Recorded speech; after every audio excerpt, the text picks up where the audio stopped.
Hello दोस्तों, welcome in JBL। आज से regularly battle through the heavens के एपिसोड के नोवेल एक्सप्लेनेशन की वीडियो ये चैनल पर अपलोड होंगी। सो सब्सक्राइब करें जिससे आपको आने वाली नई वीडियो पहले मिल सके। तो आज हम बात करेंगे सीजन 6 में एपिसोड 29 के पार्ट 3 पे। अब आगे धूल से भरे क्षेत्र से एक मानव आकृति धीरे धीरे बाहर निकली। आंखों को लुभाने वाली हरे रंग की लौ सबसे पहले स्टेडियम में असामान्य गर्मी के रूप में दिखाई दी। मानव आकृति जो दिखाई दी थी वह मूल रूप से हरे रंग की लौ के भीतर पूरी तरह से लिपटी हुई थी। करीब से निरीक्षण करने पर लौ के भीतर मानव आकृति का चेहरा पूरी तरह से धुंधला हो गया था। हालांकि आकृति की स्पष्ट रूपरेखा से कोई अभी भी पहचान सकता है कि लौ के भीतर मौजूद व्यक्ति जियोयान था। जियोयान ने किसी अन्य उदाहरण के दौरान इसे प्रदर्शित करने की तुलना में इस समय हरे रंग की लौ बहुत समृद्ध और अधिक क्रूर थी। ज्वाला सहम गई। अगर किसी की तेज आंखें होती तो कोई यह पता लगाने में सक्षम होता कि जियोयान के शरीर पर हरे रंग की ज्वाला एक अत्यंत कठोर हरे अग्नि कवच में एकत्रित हो गई है। इस बेहद गर्म तापमान में कोई भी हमला शून्य में बदल जाएगा। ज्वाला बख्तरबंद व्यक्ति के कदम कम और गहरे थे क्योंकि वह धीरे धीरे धूल से भरे क्षेत्र से बाहर चला गया। उसके कदमों की आहट से हवा धीरे धीरे विकृत हो गई। पूरे स्टेडियम में सन्नाटा था क्योंकि वे हरे रंग की लौ बख्तरबंद व्यक्ति को देख रहे थे जो उनकी दृष्टि में दिखाई दे रहा था। हालांकि वे इस बारे में अनिश्चित थे कि क्या हुआ था। वर्तमान जियोयान की आभा पहले की तुलना में बहुत अधिक मजबूत थी। भले ही वे बहुत दूर थे, फिर भी दर्शक दीर्घा में मौजूद लोगों ने एक धधकती हुई गर्म लहर को महसूस किया। यह कल्पना करना मुश्किल था कि अगर कोई उस लौ से सीधे टकरा जाए तो तापमान कितना अधिक होगा। क्या यह इस छोटे से साथी की स्वर्गीय ज्वाला है? न्यायाधीशों के खंड में बैठते ही एल्डसू की बूढ़ी आंखें टिमटिमा उठीं। काफी समय बाद वह आश्चर्य में बुदबुदाया। यह वास्तव में अप्रत्याशित है कि वह वास्तव में इतनी कम उम्र में इतनी कुशलता से स्वर्गीय ज्वाला को नियंत्रित करने में सक्षम है। यह वास्तव में अविश्वसनीय है। यद्यपि एक स्वर्गीय ज्वाला को दुर्लभ माना जाता था, सुकियान ने अपने अनुभव और ज्ञान को देखते हुए स्वाभाविक रूप से इसे अच्छी तरह से समझा। इसलिए वह यह भी स्पष्ट रूप से समझ गया था कि एक स्वर्गीय ज्वाला कितना दबंग और अधीर व्यवहार करती है। इसे वश में करने का प्रयास करना उतना ही कठिन था जितना कि स्वर्ग पर चढ़ना।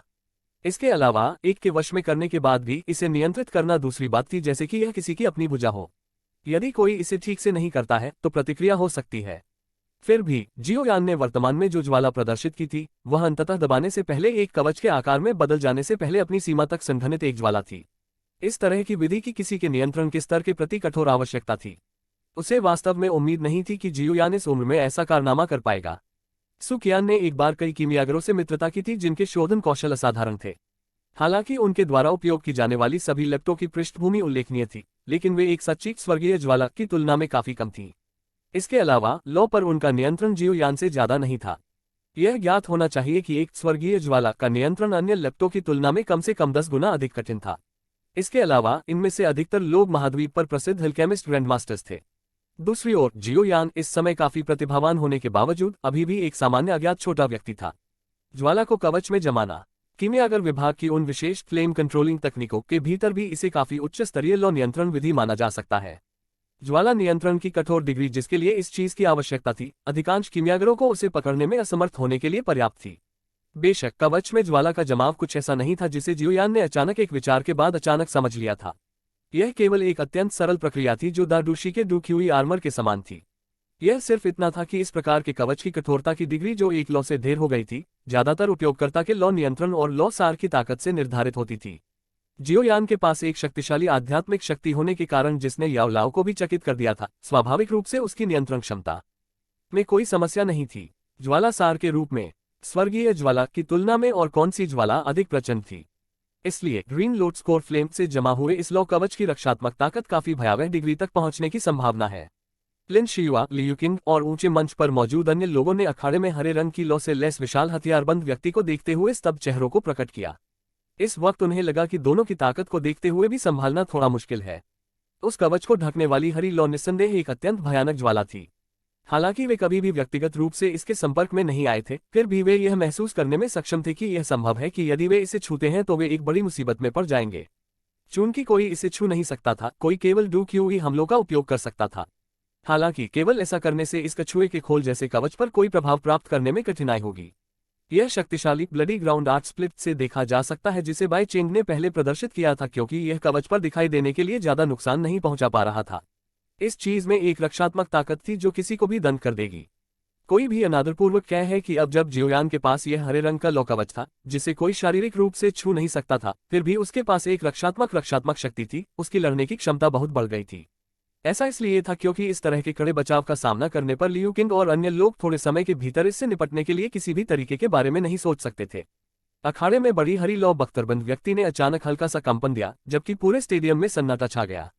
लौ धीरे धीरे हट गई और हरे रंग का कवच जो लौ के नीचे छिपा था वह भी तेजी से फीका पड़ गया। एक क्षण बाद यह पूरी तरह से गायब हो गया। एक बार फिर जियोयान को सबके सामने प्रकट कर दिया। जियोयान के कपड़े इस समय थोड़े फटे हुए लग रहे थे। उसका चेहरा भी पीला पड़ गया था, हालांकि उसकी गहरी काली आंखों में एक सुखद आश्चर्य भरा हुआ था जिसे छिपाना मुश्किल था। उसने पहले केवल इच्छा पर काम किया था। यह अप्रत्याशित था कि वह वास्तव में ग्रीन लोड स्कोर फ्लेम को तब तक दबाने में सक्षम था जब तक कि यह एक कवच के आकार में नहीं बदल गया। इसके अलावा इस हरे अग्नि कवच की रक्षात्मक शक्ति उसकी अपेक्षाओं से कहीं अधिक थी। यह बात मूल रूप से उसे पूर्ण रक्षा की शक्ति देने के लिए कही जा सकती है। हालांकि ज्वाला कवच के जमाव ने उसकी डूबी और आध्यात्मिक शक्ति को बहुत कम कर दिया। जियोयान की मौजूदा क्षमता के साथ वह इसे केवल 5 मिनट से भी कम समय तक बनाए रख सकता था। इससे कोई कह सकता था कि यह ज्वाला कवच एक अथाह गड्ढे की तरह था जिसने डूबी और आध्यात्मिक शक्ति को निगल लिया था। हालांकि इसे एक अप्रत्याशित खुशी माना जा सकता है। यह महत्वपूर्ण क्षणों में मेरे जीवन की रक्षा करने का अनूठा प्रभाव डालने में सक्षम होना चाहिए। जियोयान के पीले सफेद चेहरे पर एक संतुष्ट मुस्कान आ गई। उसने धीरे से अपना सिर उठाया और सफेद चेहरे वाली बाई चेन को देखा जिसके हाथ में लंबा भाला था। जियोयान की मुस्कान धीरे धीरे ठंडी हो गई। उसके हाथ में भारी जुबान शासक पर उसकी पकड़ अचानक से कड़ी हो गई। उस हमले के दौरान पहले जियोयान स्पष्ट रूप से यह महसूस करने में सक्षम था कि दूसरी पार्टी वास्तव में एक घातक प्रहार करने का इरादा रखती थी। हालांकि वह उस हमले को चकमा देने के लिए अंतिम क्षण में 3000 लाइटनिंग मूवमेंट प्रदर्शित करने में सक्षम था। भले ही वह लौ कवच को जमा न सके, इस साथी के मारने के इरादे ने जियोयान की अभिव्यक्ति को पूरी तरह से ठंडा कर दिया।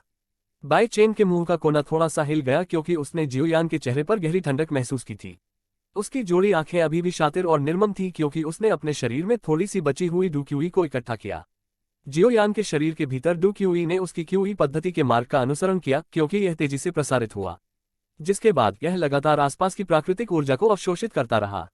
वर्तमान में लौ मंत्र केवल मध्यहुआन स्तर पर था, हालांकि ऊर्जा को अवशोषित करने और डूक्यूई के निर्माण की इसकी गति कुछ ऐसी थी कि एक उच्च हुआन क्यूई विधि से भी कमतर थी। इसके अलावा ग्रीन लोड स्कोर फ्लेम के साथ शोधन का समन्वय करके जियोयान के शरीर के भीतर डूक्यूई की रिकवरी की दर कुछ ऐसी थी जिसे कोई भी एक ही कक्षा के भीतर हरा नहीं सकता था। केवल अगर उनकी ताकत के बीच एक बड़ा अंतर था तो विसंगतियां हो सकती हैं। जैसा कि उन दोनों ने एक बार फिर से एक दूसरे का सामना किया, खंजर खींचे जाने की भावना से अखाड़े के भीतर का माहौल तनावपूर्ण हो गया। गर्जन बाई चेन के गले से एक धीमी दहाड़ निकली। उसकी आंखों में पहले से खूनी लाली के अवशेष थे क्योंकि उसके हाथ ने लंबे भाले पर अपनी पकड़ मजबूत कर ली थी। एक क्षण बाद उसका शरीर आगे की ओर झुक गया। उसका हाथ अचानक भाले के हत्थे पर जोर से टूट पड़ा। तुरंत खून के रंग का लंबा भाला सूर्यास्त के रंग के समान एक खूनी चमक की तरह आसमान में चला गया। तेज हवा की तेज आवाज के साथ जियोयान के सिर की ओर विस्फोटक रूप से गोली मार दी। रक्त के रंग का लंबा भाला उन काली काली आंखों में तेजी से बढ़ा हुआ था। जैसे ही यह जियोयान के 10 मीटर के दायरे में प्रवेश करने वाला था, वह अचानक जमीन पर गिर गया। तुरंत एक अत्यंत गहरे हरे रंग की ज्वाला उसकी उंगली से विस्फोटक रूप से निकली। हरी लौ की गति तेज नहीं थी, हालांकि इसकी ताकत ने किसी के चेहरे को झकझोर कर रख दिया। खून के रंग के भाले की नोक अभी उससे टकराई ही थी कि भाले की नोक जो धातु से बनी थी, तेजी से सभी की आंखों के सामने पिघले हुए रूप में बदल गई। जमीन पर गिरते ही इसने एक ची ची ध्वनि जारी की जो जमीन पर एक छोटी सी छाप छोड़ गई। भाले की नोक के तुरंत बाद भाला पोल भाले के बाकी हिस्सों से पहले पिघले हुए धातु में बदल गया। परिणामस्वरूप धातु से बना एक लंबा भाला एक साधारण दिखने वाली हरे रंग की लौ से भस्म हो गया और अंततः एक पुल में बदल गया। पिघली हुई धातु सबकी निगाहों के नीचे। इस दृश्य ने काफी संख्या में लोगों को अपने शरीर पर ठंडक महसूस करने के लिए प्रेरित किया। क्या इसका परिणाम यह नहीं होगा कि यदि वे इस ज्वाला को छूते हैं तो वे अपनी राख को पीछे छोड़ने में भी सक्षम नहीं होंगे? बाई चेन सुस्त थी क्योंकि उसकी नजर उस लंबे भाले पर थी जो जियोयान के चेहरे से 3 मीटर से भी कम दूरी पर पूरी तरह से पिघली हुई धातु में बदल गया था। उसका शरीर तुरंत कांपने लगा। उसने अपनी सारी रणनीति पहले ही प्रदर्शित कर दी थी, लेकिन अंततः उसके सामने का हरामी अभी भी नहीं गिरा। बाई चेन की आंखें जियोयान को गौर से देख रही थीं। जब उसने अचानक महसूस किया कि बात की आंखें काली थीं, ठंडी आंखें मारने के इरादे से भरी हुई थीं, तो उसके पूरे शरीर में अचानक रोंगटे खड़े हो गए। उसके दिल की गहराई से एक बार फिर एक दहशत फूट पड़ी। यह हरामी मुझे मारना चाहता है। उसके दिल में एक चौंकाने वाला विचार कौंध गया। बाई चेंग ने जल्दी से चिल्लाने के लिए हाथ उठाया कि उसने हार मान ली। हालांकि जैसे ही उसका हाथ हिला, जियोयान के पैर धीरे से नीचे गिरे। अखाड़े में एक कम और गहरी गड़गड़ाहट की गर्जना सुनाई दी। बाई चेन के सामने एक काले रंग की मानव आकृति दिखाई देने से पहले तुरंत हर कोई अपनी आंखों में चांदी की चमक महसूस कर सकता था। चूंकि आप मुझे मारना चाहते हैं, स्वाभाविक रूप से मुझे भी भावना का प्रतिकार करना चाहिए। जियो यान ने अपना मुंह खोला और मुस्कुराया और उसने पास ही में मौजूद भयानक चेहरे को देखा। बाई चेन की आंखों में एक वहशीपन आ गया जो एक दानव की तरह था। झाओ यान का शरीर अचानक रुक गया। उनका पूरा शरीर जमीन से आधा इंच ऊपर था क्योंकि उनका शरीर मध्य हवा में घूमता हुआ रूप ले चुका था। उसकी पांचों उंगलियां कसकर आपस में जुड़ी हुई थी क्योंकि उसने अपने शरीर की घूर्णन शक्ति को उधार लिया था और एक कम और गहरी सोनिक बूम ले जाने के दौरान अचानक से टकरा गया था। Octane blast. अंधेरे ठंडे रोने के कारण बाई चेन का शरीर तुरंत अकड़ गया। एक मुट्ठी जो एक अतुलनीय क्रूर बल द्वारा लिपटी हुई थी उसकी आंखों में तेजी से बढ़ी हुई थी। टकराना। एक नीची और गहरी दबी हुई आवाज अचानक गूंज उठी। पूरे दर्शकों की नजरें बाई चेन पर पड़ी जो सैंडबैग की तरह था जब उसे जमीन पर घसीटा जा रहा था। अखाड़े से बाहर खिसकने और एक दीवार से टकराने से पहले उन्होंने कठोर जमीन पर एक 2 दर्जन मीटर लंबा एक उथला निशान बनाया। कोई नहीं जानता था कि वह मर चुका है या जीवित है। जिसके बाद सभी ने अपना सिर घुमा लिया और उस काले लबादे वाले युवक की ओर देखा जिसने मुक्का मारने के अपने रुख पर कायम था। उनकी हड्डियों से अनायास ही एक ठंडक रिसने लगी। पूरे स्टेडियम में सन्नाटा था क्योंकि सभी की निगाहें बाई चेन पर थी जो दीवार से जोर से टकराई थी। कोई नहीं जानता था कि वह मर चुका है या जीवित है। काफी दूरी पर होने के बावजूद बहुत से लोग पहले जियो यान के मुक्के के पीछे की क्रूरता को महसूस कर सकते थे। उनकी यह कल्पना करने की हिम्मत नहीं थी कि क्या वे अभी भी अपने छोटे से जीवन को बचा सकते हैं यदि वह पंच उनके शरीर से मजबूती से जुड़ा हो। जियो यान ने धीरे धीरे अखाड़े के भीतर अपने शरीर को सीधा किया। उसकी कसकर बंधी हुई मुट्ठी थोड़ी कांपने लगी जैसे खून का एक कतरा उसकी उंगली की नोक से टकराकर नीचे टपकने लगा। हालांकि वह हमला पहले वास्तव में क्रूर था, इसने उसकी मुट्ठी को उल्टे बल द्वारा हिलाए जाने के बाद कुछ दर्द महसूस किया। हालांकि बाई चेन को सहन करने वाली 90% ताकत की तुलना में यह निस्संदेह कई गुना बेहतर था। जियो यान ने सिर उठाया। उनकी निगाहें ऊंचे मंच पर सभी के अलग अलग भावों पर टिकी थीं। एक हल्की खांसी देने के बाद उसने जजों की सीटों पर सू कियान की ओर अपनी निगाहें घुमाई। सू कियान ने नीचे बाई चेन पर नजर डाली जिसे कोई नहीं जानता था कि वह जिंदा है या मरा है। जियो यान की निगाहें ऊपर उठने के बाद वह फूट फूट कर मुस्कुराया और सिर हिला दिया। इतना भारी झटका लगने के बाद यह संभावना थी कि बाई चेंग एक ऐसी चोट के साथ रह जाएगी जिसे पूरी तरह से ठीक करना मुश्किल होगा, भले ही वह इस बार अपने छोटे से जीवन को बचाने के लिए पर्याप्त भाग्यशाली हो। सू कियान के पास इस संबंध में कहने के लिए कुछ नहीं था। आखिरकार जियो यान के खिलाफ बाई चेंग ने पहले जितने भी हमले किए वे मूल रूप से सभी घातक चालें थीं। इस तरह के अंत के लिए उन्हें केवल खुद को दोष देना था।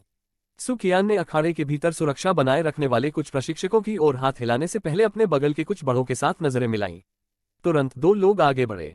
उन्होंने बाई चेन को उठाया जो बिना हिले डुले जमीन पर पड़ा था और उसे ले गए।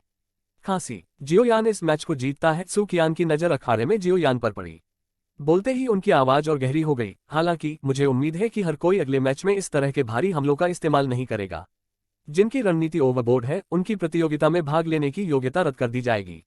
सू कियान के शब्दों में स्पष्ट रूप से एक चेतावनी थी। आखिरकार जो छात्र मजबूत रैंकिंग में प्रवेश कर सकते थे वे मूल रूप से इन अकेडमी में शीर्ष पर थे। अगर ऐसी प्रतिभा के छात्र को कुछ हो जाता है तो यह काफी बड़ी क्षति होगी। इसके अलावा कुछ छात्रों की पृष्ठभूमि काफी मजबूत थी। हालांकि इन पृष्ठभूमियों का अकादमी के भीतर बहुत अधिक हानिकारक प्रभाव नहीं था, लेकिन अकादमी के भीतर इन छात्रों के साथ कुछ होने पर उनके पीछे के गुट निश्चित रूप से नाराज होंगे। उस समय यदि वे रोते चिल्लाते हुए इन अकेडमी की ओर भागे तो उनके लिए कठिनाई हो सकती है। और यहाँ पे यह पार्ट खत्म होता है। Bye bye guys. यदि आपको यह एक्सप्लेनेशन अच्छी लगी हो तो लाइक करें और नेक्स्ट पार्ट के लिए सब्सक्राइब जरूर करें जिससे आपको नया पार्ट जल्द से जल्द पहले मिले।